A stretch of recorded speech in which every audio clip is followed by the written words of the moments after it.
Bom dia a todos, é um prazer estar novamente aqui com vocês. E hoje nós vamos falar sobre o casamento.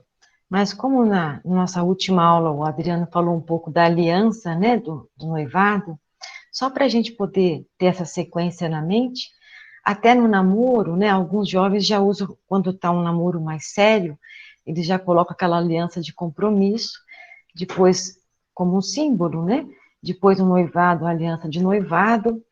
Então, é um fortalecimento maior do vínculo até chegar ao casamento, que é o nosso tema de hoje. Então, veja, quando nós casamos, nós levamos conosco uma bagagem familiar, que são os nossos modelos internalizados da primeira aula. Vocês lembram do pai, da mãe? Nós formamos aquele casal dentro da gente que favorece o tipo de busca que nós vamos ter. Hábitos, valores, histórias pessoais, nós levamos toda essa bagagem para o nosso novo sistema familiar que se inicia no casamento. Então, eu vou lá para o meu casamento com a minha mala, com as coisas que estão dentro da minha vida, da minha história familiar, o companheiro também vai, e nós vamos ter que aprender a lidar com essas bagagens que são individuais. Agora, no começo do casamento, é só reasseguramento, acolhimento, que a gente chama de lua de mel. E é o doce necessário para o investimento e manutenção do vínculo amoroso, para o fortalecimento dessa base desse novo sistema. Então, nesse início, e esse vínculo mais amoroso, mais doce, ele é muito importante para fortalecer depois as dificuldades que vão aparecer durante o vínculo. Então, quanto mais fortalecida é essa base, mais sólida tende a ser a construção, com menos risco de rachaduras. A gente fala que é um capital de giro emocional. As pessoas às vezes não têm um capital, uma reserva financeira. Esse é o capital de giro emocional, é a reserva dos recursos positivos que nós precisamos ter para amenizar os conflitos que vão existir no casamento, com seus ciclos, na formação do par, do trabalho, dos filhos, com a relação com a família de origem. Então, esse capital de giro, ele começa a ser construído desde o namoro. Então, quando tem os vínculos mais saudáveis, essa parte positiva, ela vai ser essa reserva para ele poder lidar depois com os conflitos. Agora, se já tem um namoro conflituoso, no início do casamento já tem mais conflitos, fica muito pouca reserva, então os conflitos tendem a ser maiores, né? Então, vamos falar do relacionamento do casal, no casamento. Então, como eu falei, é uma adaptação ao novo par, ao novo sistema familiar. Então, é necessário aqui uma ampliação de papéis. Então, quando a gente está na casa dos pais, solteiros, você tem papéis, já tem, conforme você vai crescendo, você vai ampliando papéis, né? Vai tendo mais deveres, mas todos vinculados à relação da família. Então, tarefas, trocas, estudar, né? Quando você casa, você adquire um novo papel, o papel de gerenciar e dividir, por exemplo, as tarefas domésticas com o parceiro. E divisão também das questões financeiras. Então, é muito importante nesse sentido para que você possa ampliar o seu lado adulto, porque tem pessoas que se casam e não conseguem, por exemplo, nem gerenciar financeiramente a vida. Então, os pais acabam dando um dinheiro, favorecendo uma situação onde os filhos ficam numa posição ainda de filhos dependentes e pequenos. Então, é muito importante que o casal consiga gerenciar esse novo sistema por si próprio, né? E no relacionamento com as famílias de origem, é importante que o casal faça uma diferenciação da sua família de origem. O que seria isso? É priorizar esse novo sistema. Então, tem pessoas que se casam, já trabalhei pessoas assim, então casou, então o marido adorava tomar o café lá na casa da mãe, ele não tomava o café com a esposa, ele ia toda manhã sozinho na casa da mãe tomar o café, mandava a roupa lavar na casa da mãe. Então, assim, é uma saída que não é saudável, porque o casal tem que aprender a lidar, não que não possa ir tomar um café com a mãe, pontualmente, eventualmente, mas na rotina, esse casal tem que priorizar esse sistema. A gente fala assim, que quando você casa, você tem que ter a chave da sua casa nas suas mãos. Então, às vezes, tem famílias de origem muito invasivas, que os pais têm até a chave da casa dos filhos. Até eles entram, ou vai lá a sogra, e muda os móveis da casa da nora, sem autorização. Então, esse tipo de invasão, né, ou de mistura excessiva nesses dois sistemas, ele desfavorece o fortalecimento do vínculo do casal nesse início. Então, é muito importante que o par se relacione emocionalmente por si mesmos, aprendam realmente a ampliar o lado adulto. Tem vários tipos de casamento. Nas relações mais saudáveis, nós temos que ter 60% de coisas comuns, partilháveis. Aumenta a chance desse vínculo caminhar. Por exemplo, então um casal já tem, antes de casar, eles partilham de vários objetivos comuns. Então eles fazem caridade, então eles vão continuar, que pus um casal ajudando uma pessoa na rua, eles gostam de fazer ginástica, eles têm a religião. Então, quanto mais coisas partilháveis nós temos quando a gente entra no casamento, maior a chance dele dar certo. 20% nós conseguimos modificar no outro, que é negociável. Ah, mas para mim é importante, vamos pensar, eu gosto de caminhar cedo, e meu companheiro gostaria de caminhar à tarde, nós vamos negociar, tem coisas que dá para ser negociada, né? Por exemplo, a esposa normalmente pede para o marido ajudar na casa, isso é negociável e é importante, mesmo que não fosse um hábito dele, poder fazer isso. O marido gosta de algum tipo de esporte que a esposa pode ceder e ir junto. Então, tem coisas que dá para a gente ceder pelo parceiro. Agora, tem 20% das outras coisas são inegociáveis. Que o que seria isso? Que você tem que aceitar a diferença, porque nós somos diferentes. Eu não posso querer que o meu companheiro seja igual a mim, até porque se ele fosse igual a mim, eu não ia crescer. A gente cresce na diferença, né? A gente se reassegura na semelhança, na igualdade, mas nós crescemos como diferente. Então, tem coisas que são inegociáveis. Senão, o casal vai passar no casamento inteiro como um cabo de guerra, brigando. No início do casamento, no primeiro ano, a gente fala da luta pelo poder. É a etapa de negociações, como eu citei em cima, né? As coisas partilháveis, negociáveis e inegociáveis. No segundo ano, é o maior pico de separações. Por quê? Nesse sentido, o casamento não se mantém, porque começa a ter mais intolerância à frustração, não aceitação das diferenças, aquela relação, talvez o casal não consegue se diferenciar mais da família de origem e ficam entrando. Às vezes, nesse primeiro ano, se as coisas partilháveis são muito pequenas, né? Ou se já vem de um namoro, de um noivado, já mais adoecido, com muito mais brigas, é comum os casais se separarem. Vão ter mais impaciência, vão competir mais do que cooperar um com o outro, e vem o tédio. Então, normalmente, aí acaba existindo até uma separação. Mas também existe uma manutenção que a gente chama de disfuncional, que é quando o casal ele não está saudável, ele não consegue ter coisas partilháveis, não consegue negociar nada. Eu até coloquei essa figurinha aqui que a mulher fala assim, não dá para vocês lerem, mas fala assim, é necessário tudo isso, Hélio, né? Colocando aí uma parede entre eles. Tem casais que se mantêm unidos até o final de existência, numa relação totalmente adoecida, um fazendo mal para o outro, né? Um prejudicando, inclusive, a relação com os filhos. Então, ficam lá numa briga, né? Um fala que é 6, outro fala que é 9, e vão passar a existência assim, brigando. E existe o amor companheiro maduro, que é quando o casamento se mantém de forma saudável, não como eu disse ali, da forma disfuncional. Que aí o casal é mais maduro, eles estão numa maturidade. Tem mais tolerância à frustração, aceita a diferença. Essa questão de aceitar a diferença é uma necessidade de todos nós, né? Independente de sermos casados ou não, numa amizade, no trabalho, nós temos que aprender a sermos mais tolerantes. Eles têm mais paciência, mais acolhimento, se reasseguram e crescem. Então, é um casal que consegue adentrar a vida adulta e a idade mais madura, né, no envelhecimento, de uma forma muito amorosa. Quais são os tipos de casamento na visão espírita?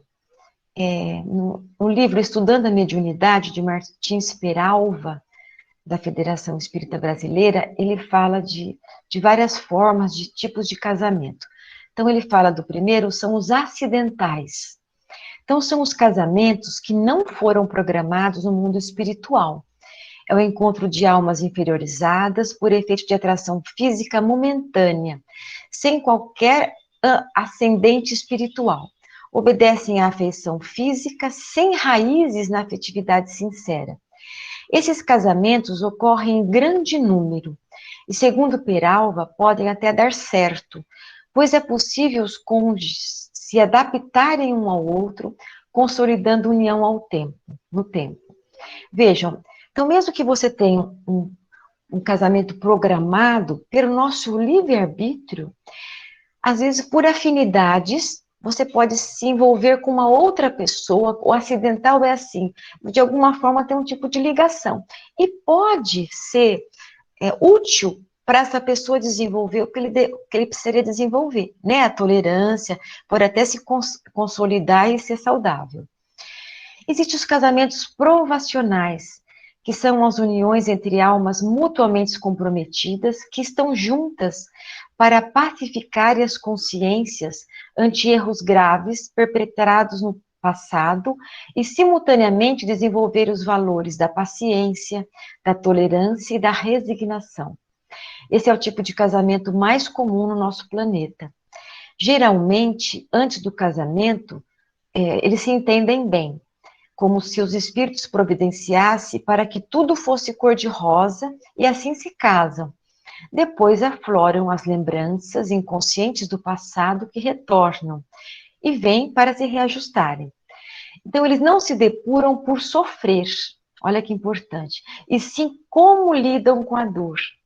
Então, nesse casamento, que é a maioria de todos os nossos casamentos aqui na Terra, você não cresce por sofrer, mas como você lida com a dor. Então, você vai ter um aprendizado, porque você vem com essa pessoa que você precisa estar com ela para modificar, para ampliar o lado amoroso e saudável. E aí se você consegue ter uma tolerância maior, vocês conseguem crescer juntos, né? A gente consegue crescer juntos. Agora, se a pessoa só sofre, se irrita, só agride, então, nesse sentido, a pessoa não está conseguindo o desejado para a sua evolução. Tem os casamentos sacrificiais, que são aqueles que se caracterizam por uma grande diferença evolutiva entre os cônjuges. Então, o espírito de mais alta envergadura aceita o consórcio com outro menos adiantado para ajudá-lo em seu progresso espiritual. Então, isso é pouco comum aqui no nosso planeta, mas é muito importante, né? Então, um espírito mais evoluído, por ter algum tipo de afeto, ou por realmente vir para ajudar, que consegue, de alguma forma, ajudar esse parceiro ou parceira em sua evolução. E tem o casamento de almas afins. Então, são aqueles formados por parceiros simpáticos, afins, onde há uma verdadeira afeição de alma. Geralmente, eles sobrevivem à morte do corpo e mantêm-se em encarnações diversas. Esse é um casamento pouco comum na Terra. E tem os casamentos transcendentais. São casamentos afins entre almas enobrecidas, que juntas vão dedicar-se a obras de grande valor para a humanidade. Por exemplo, Kardec, né, que se casou e junto com a esposa, né, eles foram aí, Kardec trouxe toda a nossa codificação e a esposa junto a ele, para um casamento para realmente para ampliar e pela humanidade, né? E existe o casamento perfeito, que é quando atinge os objetivos. Então, o transcendental, o afim, o sacrificial, etc. E quando ele é ajustado, ele é perfeito. Então, até o casamento acidental, que nós falamos lá atrás, ele pode ser perfeito se ele consegue realmente fazer o que ele tinha que ter feito, né? o que ele veio para fazer na Terra, para casar com aquele parceiro, ou mesmo se for acidental, que ele consiga aí evoluir e ajudar na evolução do companheiro. No livro Desafios da Vida Familiar, de Raul Teixeira, ele tem colocações importantíssimas sobre a família. Se alguém não leu, vale a pena ler esse livro dele, tanto quanto o livro dele que chama Vereda Familiar. São 2 livros dele que são muito bons. O Raul Teixeira, ele tem uma visão muito aberta, muito ampla sobre o desenvolvimento e o relacionamento em família. Então, eu trouxe algumas coisas da fala dele. Ele diz assim: podem 2 pessoas que jamais estiveram juntas em outras existências vir a se encontrar na Terra e estabelecer uma relação conjugal? Sim, e muitas vezes acontece. Pelo fato de ser a família terrestre muito parecida, costuma ocorrer encontros nos quais vige a lei de afinidades do magnetismo pessoal. 2 criaturas que nunca tenham convivido, porém, podem, sem dúvida, unir-se atualmente por serem almas afins. A afinidade psíquica é responsável tanto pelas expressões da simpatia quanto da antipatia, no caso da não afinidade. Então, como nós falamos lá, né, mesmo que não esteja planejado, a pessoa, pela afinidade, ela pode se unir e se desenvolver com o companheiro. Como interpretar a ideia tão difundida de almas gêmeas, né, que todo mundo fala? Segundo informações do Livro dos Espíritos, as almas gêmeas, no sentido absoluto do termo, não existem. Deus jamais criaria seus filhos pela metade, seriam incompletos. Trata-se, sem embargo, de uma expressão poética, exatamente para representar aqueles indivíduos que têm excelente encaixe psicológico, de tal modo que se completam psiquicamente, afetivamente e vivem experiências tais que permitem que uma parte nutra a outra. Em casos assim, a falta de um costuma pesar bem mais sobre o outro, diferentemente das relações superficiais em nível meramente sensorial. Então, esse tipo de casal, que também é pouco comum, que não é uma gêmea, né? Não são 2 metades, senão a gente seria realmente partes, nós somos 2 pessoas inteiras relacionando-se, né? Então, quando existe mesmo essa perda pelo desencarne, existe muito sofrimento, né? Porque a pessoa tinha um vínculo e tem um vínculo importante. E outras pessoas, quando às vezes perdem o ente querido, se era uma relação só superficial, isso não vai se manter depois. Então, não passa de um símbolo a questão da alma gêmea para exprimir os grandes entrosamentos psíquicos, as grandes afinidades entre almas. E o que dizer de uma pessoa que acha defeito em tudo referente à outra com a qual se relaciona? Se alguém é capaz de só ver defeitos em outra pessoa, certamente é uma criatura infantilizada, né, que só projeta. Não aprendeu a destravar o processo do seu autoconhecimento, como propõe a doutrina espírita. Olha que importante isso, essa fala. Ele não aprendeu a destravar o processo do seu autoconhecimento, quer dizer, não conseguia olhar para si, ele está só olhando para fora, para aqui ele está travado. Então, precisa destravar, olhar para dentro, ver as próprias dificuldades, porque aí você vai criticar menos o outro e trabalhar mais o que é seu, né? Então, quando o indivíduo consegue enxergar os seus defeitos e suas virtudes, mesmo que parcialmente, começa a identificar nos outros igualmente vícios e virtudes. Não só os vícios, não somente as mazelas. E por isso vai crescendo e segue evoluindo de maneira feliz. Veja, então, a pessoa que consegue se destravar e olhar para dentro, então ela enxerga o defeito do outro, sim, como enxerga o próprio. Mas a forma como ela vai lidar com o seu próprio defeito, não é essa autopunição, esse autoflagelo, mas sim de poder olhar e entender que nós temos todos falhas, todos temos vícios, ter amor e compaixão por si próprio e buscar a modificação, e da mesma forma para com o companheiro ou a companheira. Eu não vou só ficar criticando, porque a crítica, ela só afasta. Eu tenho que ter uma crítica construtiva, e o construtivo vem com amor. Eu posso abordar o defeito do outro, a dificuldade do outro, de uma forma que o outro possa me ouvir. Da mesma forma, a gente espera que o outro faça o mesmo com a gente. Aqui veio atrás. Jesus Cristo já as definiu como aquelas que veem o argueiro no olho do próximo e não a trave que trazem no próprio olho, né? A pessoa que só vê o defeito. Era para ter vindo embaixo essa fala. Não foi sem motivo justo que Jesus ensinou que quando os teus olhos forem bons, todo o teu corpo será luz.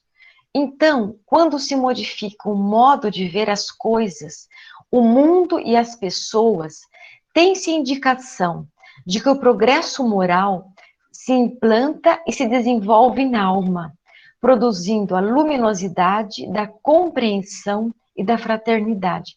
Gente, essa frase eu acho belíssima, não é?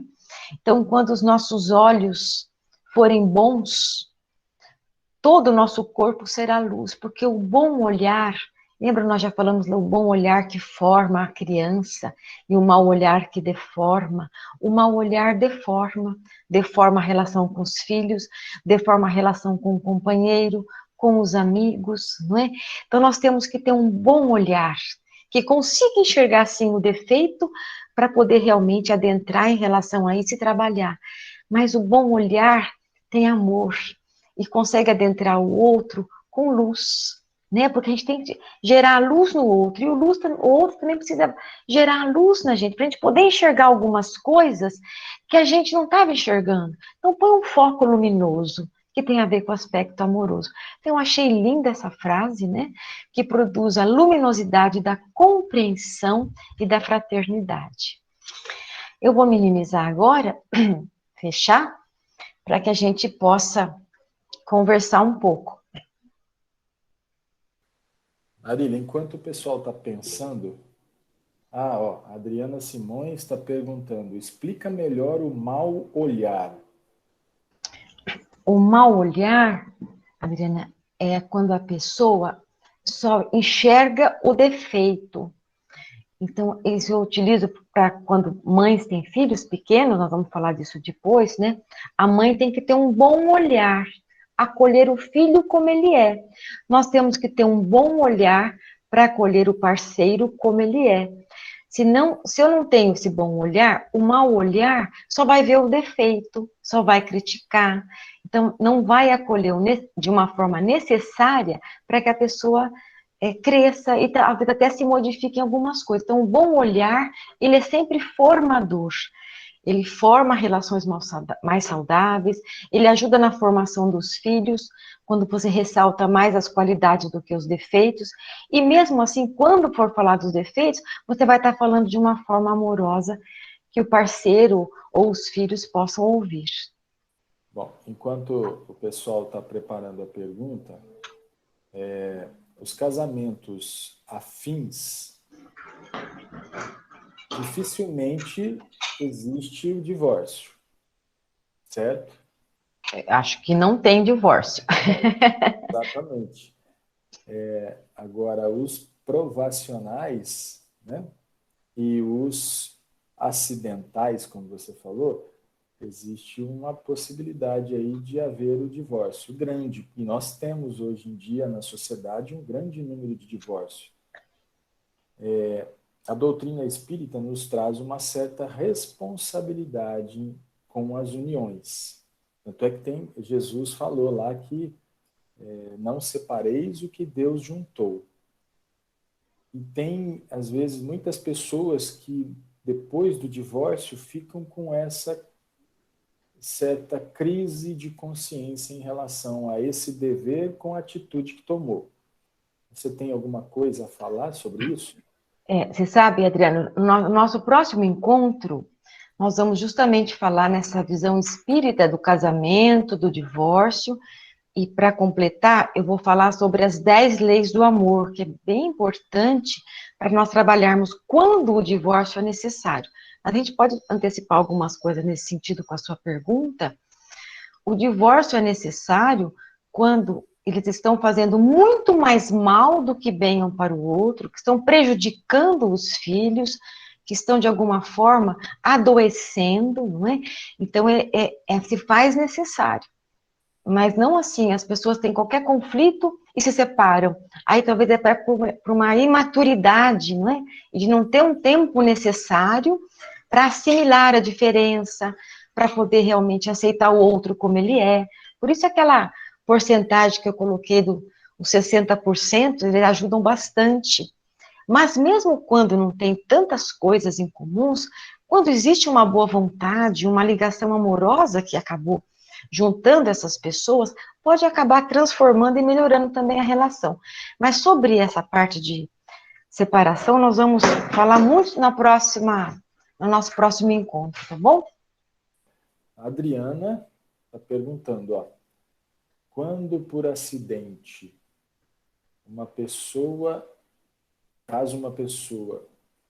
quando por acidente caso uma pessoa, como fica aquele compromisso da outra pessoa?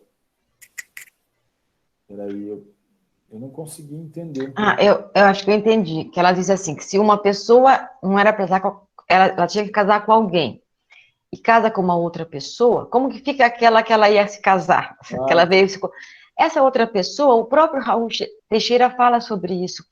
Nós somos muito parecidos. Então, não é que eu venho com compromisso, mas no nosso planeta, nós vamos, por afinidade, encontrar. Eu posso casar com o João ou com o Pedro, que eles podem ter características muito parecidas, e vou suprir as necessidades da minha encarnação. Então, não é uma coisa fixa, né? Eu posso fazer uma programação e posso suprir as necessidades dessa encarnação aqui, mesmo casando com uma outra pessoa com características parecidas, como todos nós somos aqui na Terra. Ok, Adriana?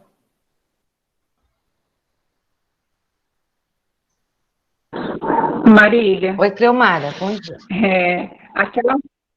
Bom dia. Aquela frase, os opostos se atraem para o casamento, é válido ou não? Ele é válido assim, Cleomara. Como eu falei, nós crescemos pela diferença, né? A gente observa, às vezes, assim, nos casamentos, tem uma pessoa super tímida que casa com a outra super extrovertida, não é assim? Tem uma pessoa que adora, é muito espiritualizada e acaba com uma outra pessoa, casa com outra pessoa que nem crê em Deus, vamos pensar. Nós crescemos tanto pela complementariedade como pela assimetria. Pela simetria. Simetria são as coisas assim, eu caso com uma pessoa que tem, lembra os 60%? Então, eu sou espírita, a pessoa é espírita. Eu gosto de dançar, a pessoa gosta de dançar. Então, as coisas iguais são a parte da simetria que ajuda no casamento. Mas nós nos reasseguramos pelas coisas iguais, mas nós crescemos pela diferença. Então, se eu caso, eu sou muito tímida, e caso com uma pessoa muito extrovertida, é porque, de alguma forma, se eu conseguir me complementar, essa pessoa que fala demais, com a minha quietude, essa pessoa pode desenvolver parte dele que é pouco desenvolvido, e vai talvez falar um pouco menos.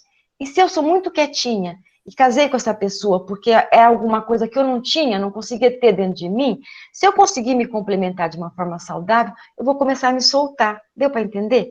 Então, assim, os opostos se atraem pela diferença do que eu não tenho. E que às vezes eu realmente posso desenvolver por essa situação. Então, a gente cresce pela simetria e pela complementariedade. Deu para entender, Cleomara? Sim, Marília, deu sim. Obrigada. Marília, só nessa questão aí da Cleomara, lembrando que essa frase, os opostos se atraem, é da física, né? É da ciência. E nós, o que a gente aprende com a doutrina, em relação à afinidade mesmo, né? Atração, né? A atração pela mesma forma de pensar, né? Os mesmos gostos. É lógico que você falou, a gente vai desenvolvendo as nossas deficiências justamente pelas diferenças que a gente vai vendo no outro e vai desenvolvendo na gente. E você também se atrai pela diferença nesse sentido. Então, se tem uma pessoa que fala, eu sou tão quietinha, a pessoa fala com tanta facilidade que eu admiro essa pessoa. Então, eu começo a admirar essa pessoa e começo a gostar dela. Né? E isso também pode trazer, nesse sentido, o crescimento. É uma atração pelo oposto, né? E às vezes você se atrai pelo igual, mas não na física. Aí não seria na física, né, Adriana? Seria na parte emocional. E essa atração que você fala é uma atração pela necessidade de crescimento, né? Isso mesmo. A Adriana está complementando a pergunta anterior, ela está dizendo assim, naquele caso da pessoa que escolheu casar com outra, e como é que fica a outra? Ela falou, mas não fica perdida, então, a encarnação? Não, né? Não fica. Porque a outra pessoa que ela casou, que pode ter características muito parecidas com aquela ela veio programada para casar, ela vai crescer do mesmo jeito. Porque nós temos essa... Não é um par evoluído que veio para encarnar aqui, né? Tem casais que vêm realmente afins, né? Aquele casamento transcendental, que é uma situação que não vai ter esse acaso.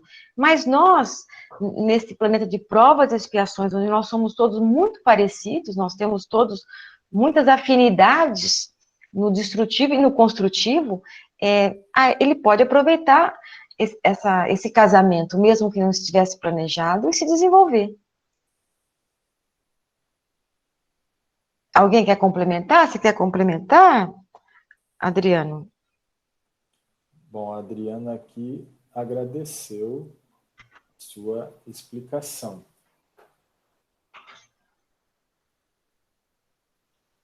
Eu tinha pensado, logo que você respondeu primeiro para ela, que assim, o relacionamento entre as almas, Deus criou através da lei de sociedade, justamente com o objetivo de desenvolver em nós mesmos, né, intelectualmente e moralmente, e o sentimento de amor, né? Então, quando a gente faz a programação, eu fico pensando assim, o que é o principal quando você vai planejar uma encarnação? É exatamente o nosso desenvolvimento, né, intelectual e moral, tanto de um lado como de outro. Então, nessa pergunta que a Adriana fez, bom, se não deu certo, eu acabei escolhendo o outro. Mas você falou no final lá que são as uniões perfeitas, mas não são perfeitas no sentido de os dois serem perfeitos, mas de atingirem o objetivo. Isso. Quer dizer, é possível, então, que com uma outra pessoa eu consiga atingir aquilo que eu planejei, e para o outro também. Isso. Então, por nós sermos parecidos, né, Adriano? Isso. E às vezes pode ser até melhor do que o que eu tinha planejado, porque... Isso a gente não sabe, né? Pode acontecer. Pode ser melhor, sim. Ou pior, né? Isso. Aí depende da qualidade de troca, né? Marília. Donizete.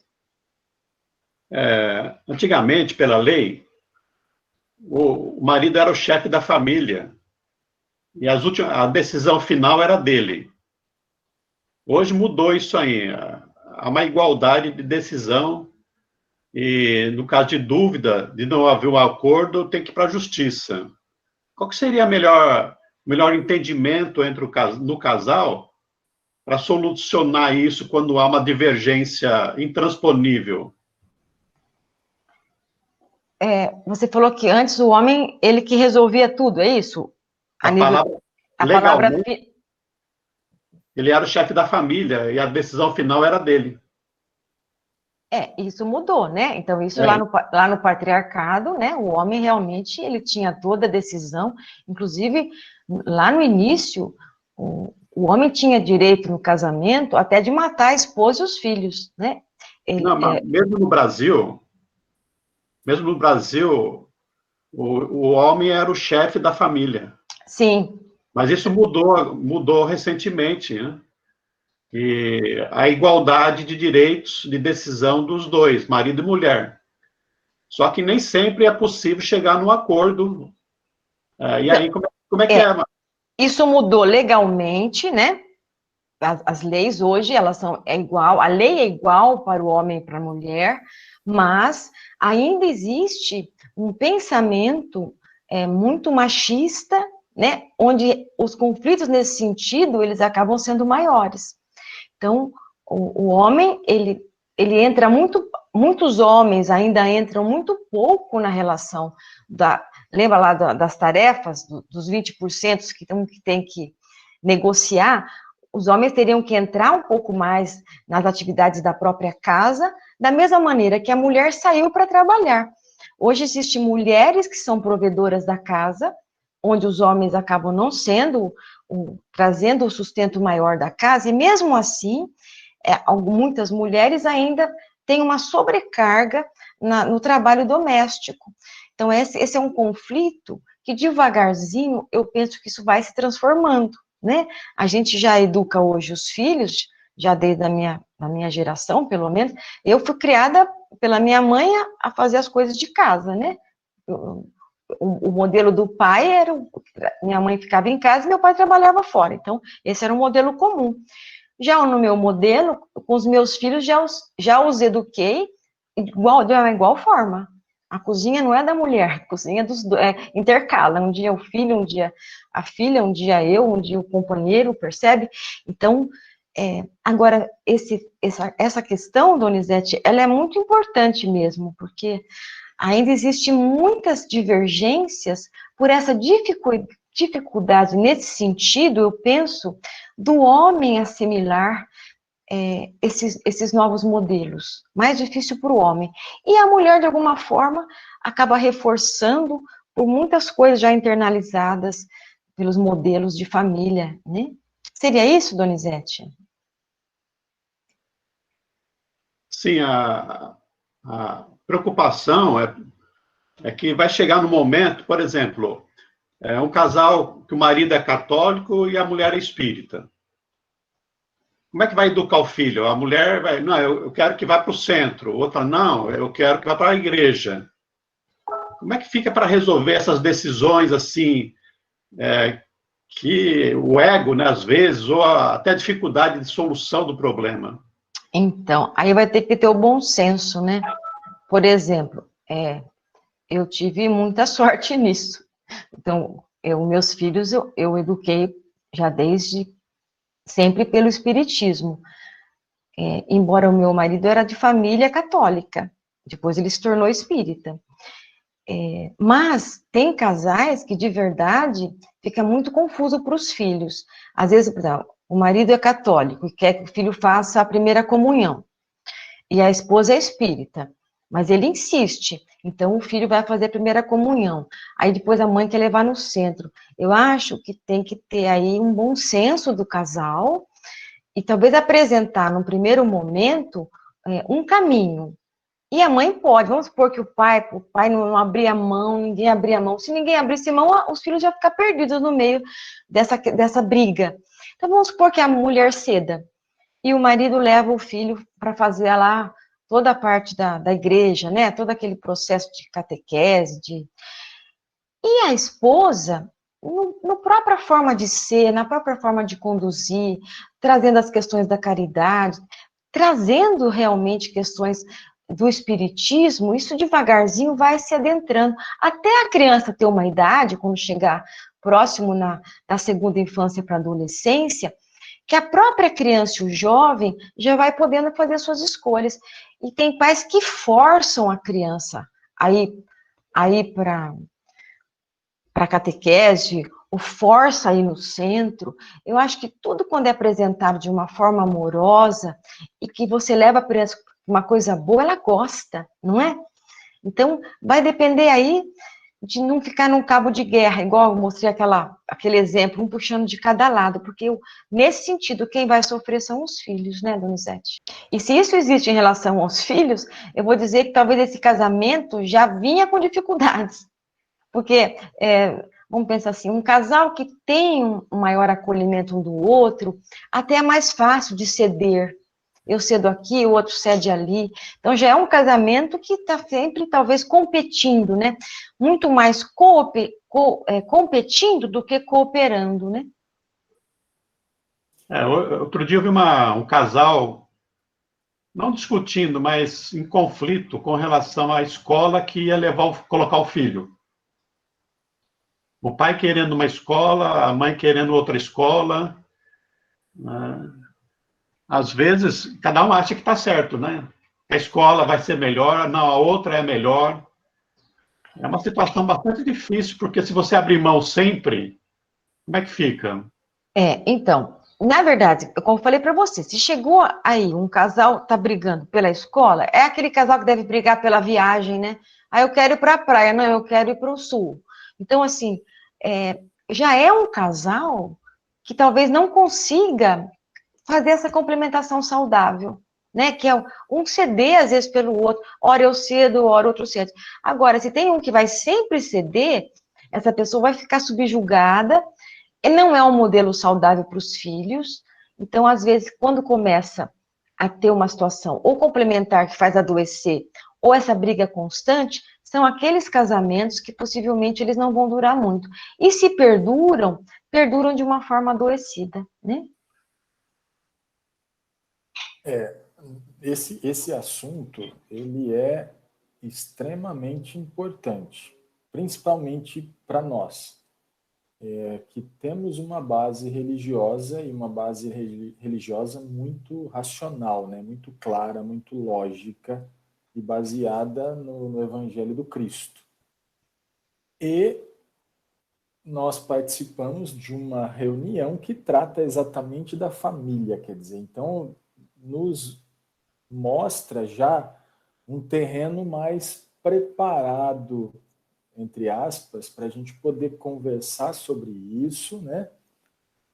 E poder encontrar aquele bom senso que você falou no início. Precisa ter bom senso.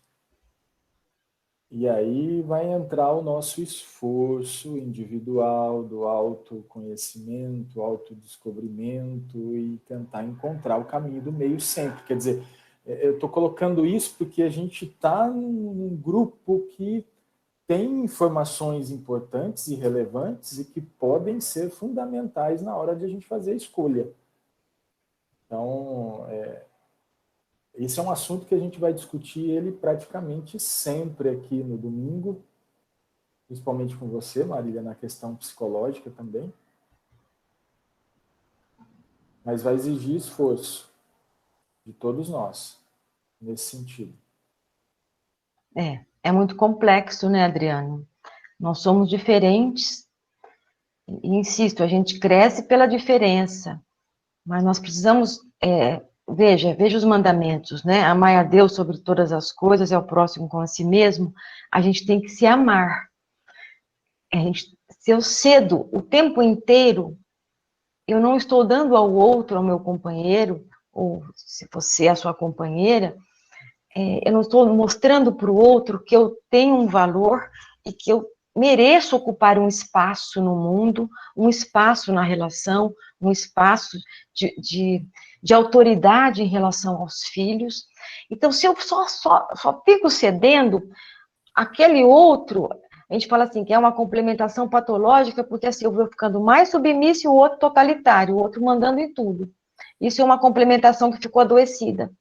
Porque o outro que é mais dinâmico, mais forte, e se eu sou mais, vamos pensar assim, tímida, quieta, quase nunca me coloco, o meu companheiro deveria estimular que eu pudesse me soltar mais. Isso é um casamento saudável, né? E eu ajudar o companheiro a enxergar outras coisas. Então, é essa complementação das diferenças nesse sentido. Senão estratifica, né? Fica aquela pessoa totalmente autoritária, a mulher totalmente submissa, ou vice-versa. Às vezes existe isso mesmo na nossa sociedade ainda, com valores um pouco machistas, homens muito submissos às esposas, existe. E isso é um modelo totalmente negativo para os nossos filhos, né?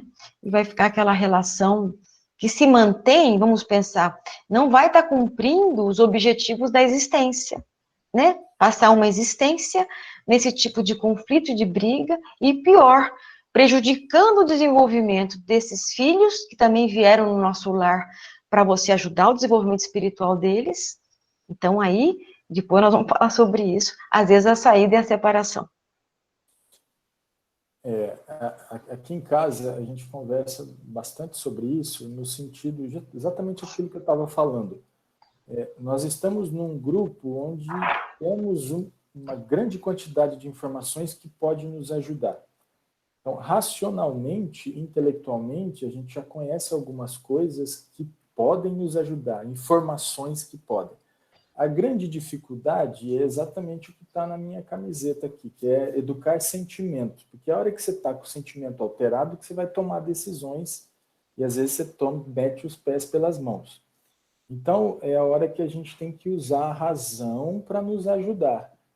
Eu aprendi que o correto é assim, eu tenho que começar então a me controlar, o outro também, né, que é um casal, é um relacionamento, e a gente então, eu posso ceder, ele também pode, não vai ser nem às vezes a opinião dele, nem a minha, mas é o caminho do meio, é o caminho do equilíbrio, e aí a gente vai trabalhando o sentimento, e justamente lembrando aquilo que Jesus falou, né?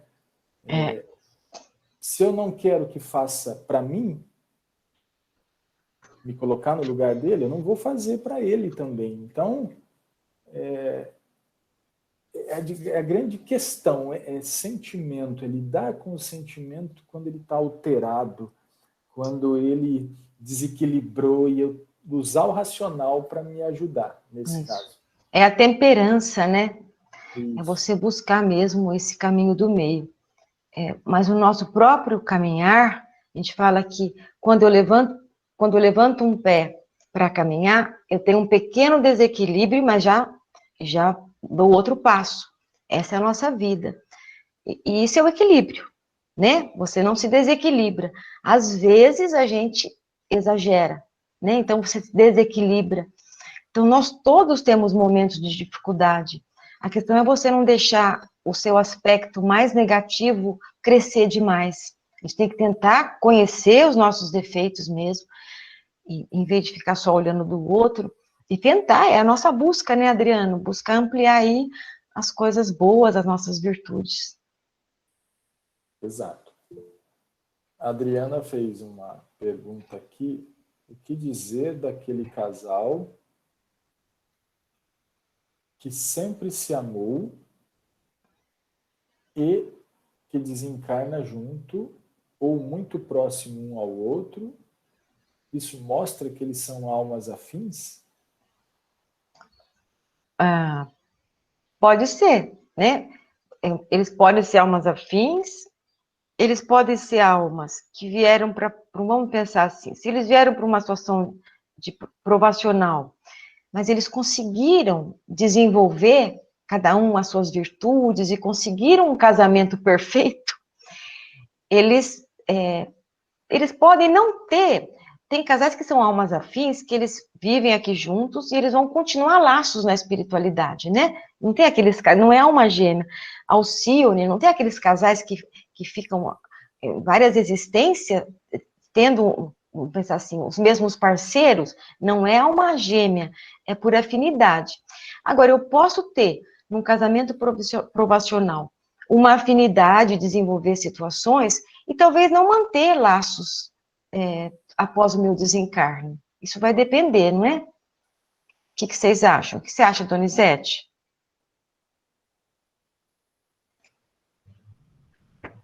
Eu acho que não há um padrão. Você pode fazer nenhuma afirmação. Se são ou não são. Pode ser uma reencarnação planejada, porque a morte também entra no planejamento da desencarnação, dentro do padrão natural, normal, sem abuso, sem nada, né? Mas não dá para afirmar que realmente são almas afins ou não são. Pode ser simplesmente uma ocorrência. Isso. E se darem bem, né? Conseguirem aí o casamento perfeito na Terra. Que não existe, né? Não, perfeito no sentido de suprir os objetivos, né? Certo. Aquela nomenclatura lá dos tipos de casamento. Viu, Marília? Já Oi, que Edson. falando para os pais, Olá. muitos problemas do casamento ocorrem na educação que se dá para os filhos, né? Porque quando a mãe age não dando obrigação nenhuma para o filho, ela está estimulando o machismo. Quando ela age, dá tudo, muitas vezes, para a filha, exageradamente coisas materiais, quando ela casa, ela quer que o marido a supra da mesma forma, vai dar problema. Então, o cuidar da educação dos filhos ajuda muito também no próprio casamento que eles vão ter, você não acha? Com certeza, Edson. Na verdade, você acaba passando para os filhos o que você tem internalizado, né? Então, se a mãe, ela já tem um valor, valores de igualdades entre filho e filha, ela vai, de alguma forma, tratá-los iguais, né? Com os mesmos direitos, com os mesmos deveres. Se não, ela pode ficar tendenciosa, talvez proteger mais a filha ficar sempre mais dependente, e o filho ser estimulado a fazer mais outras coisas. Então, isso é muito importante, Edson. Quando nós chegarmos na parte dos filhos, nós vamos estudar com detalhes essas situações, viu, Edson? Obrigado, Marília. Marília.